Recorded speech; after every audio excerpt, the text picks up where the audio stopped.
Good evening, and it's great to have you with us here on a Wednesday night. And we begin tonight with President Trump in front of the world on Syria, on Bashar al-Assad, on the apparent chemical attack that killed so many families and children.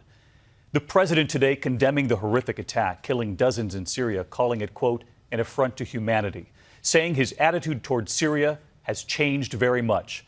The graphic images seen around the world, more than 80 men, women, and children dying. Those who did survive gasping for air, hosed off. What the world was waiting for next was word from President Trump, how he will handle this. Will the U.S. act? And tonight you will hear what he said. ABC's chief White House correspondent Jonathan Karl leading us off. Welcoming the King of Jordan to the White House, the president firmly condemned the chemical weapons attack in Syria, placing the blame squarely on the Syrian government. It is a terrible affront to humanity, I can tell you, terrible. And later at a joint press conference in the Rose Garden, he suggested there should be retaliation. These heinous actions by the Assad regime cannot be tolerated. In the past, again and again, Donald Trump said the U.S. should not get involved, tweeting, "Syria is not our problem," when President Obama proposed protecting civilians. And after Assad's massive chemical weapons attack in 2013, he tweeted, "Do not attack Syria, fix USA," adding, "If you do, many bad things will happen, and from that fight, the U.S. gets nothing." But now the president says these horrific images have changed his views on the Assad regime.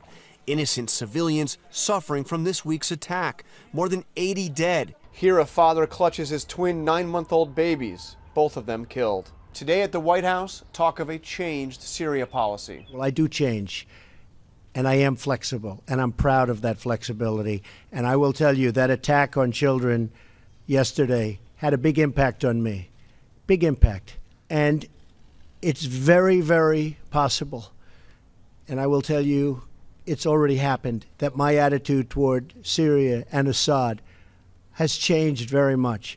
Trump blames President Obama for the humanitarian crisis, but acknowledges it's now his challenge to solve.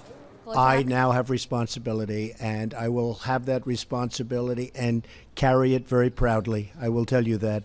It is now my responsibility. Can I just quickly ask you if the chemical attack crosses a red line for you? It crossed a lot of lines for me.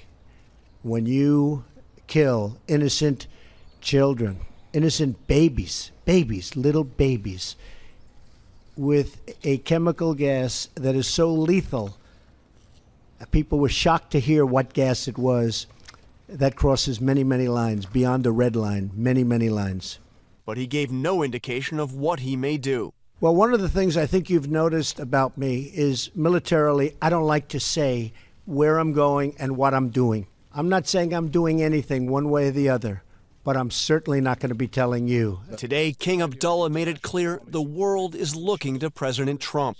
I believe under your leadership, we will be able to unravel this very complicated situation. And the president, while again blaming his predecessor, is promising to take action.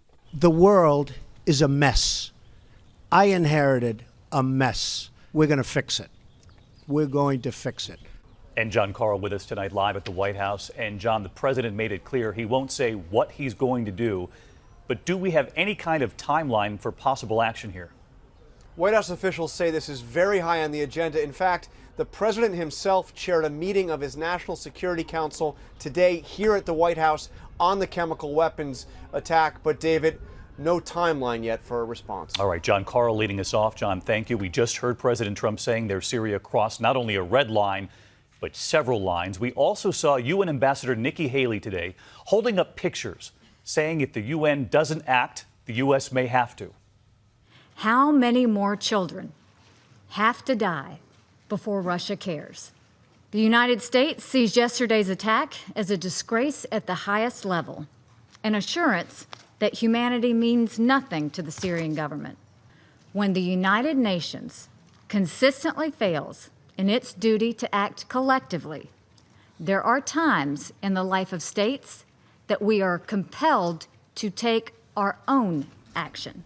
So I want to bring in our chief global affairs correspondent, Martha Raddatz, with us tonight. You heard, Martha, the president there saying his attitude towards Syria has changed. And we just heard Ambassador Haley saying at times we are, quote, compelled to take our own action.